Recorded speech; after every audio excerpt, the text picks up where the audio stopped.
A prosecutor says the recording of a man having sex with a girl who is not moving speaks for itself. But a jury wasn't fully convinced Andrew Frank is guilty of rape.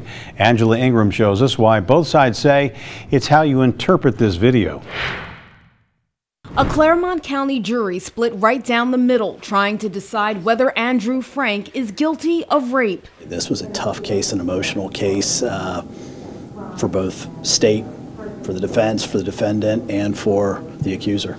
The alleged victim cried quietly after realizing that even though there is video of the incident, the jury couldn't agree. The prosecutor says 2 years ago, Frank's friend recorded Frank having sex with the then 17-year-old girl. He says in the video she isn't moving and looks impaired, and that night she had multiple shots of vodka.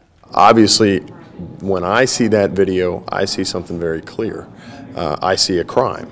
And there's people who agree with that, but then there's obviously people who didn't. Were they impaired? Yes, they were impaired. Not to the level that requires by law for rape.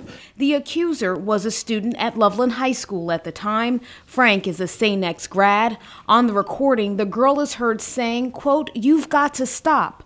O'Reilly says Frank's friend tells Frank, quote, "Rape is no joke, bro."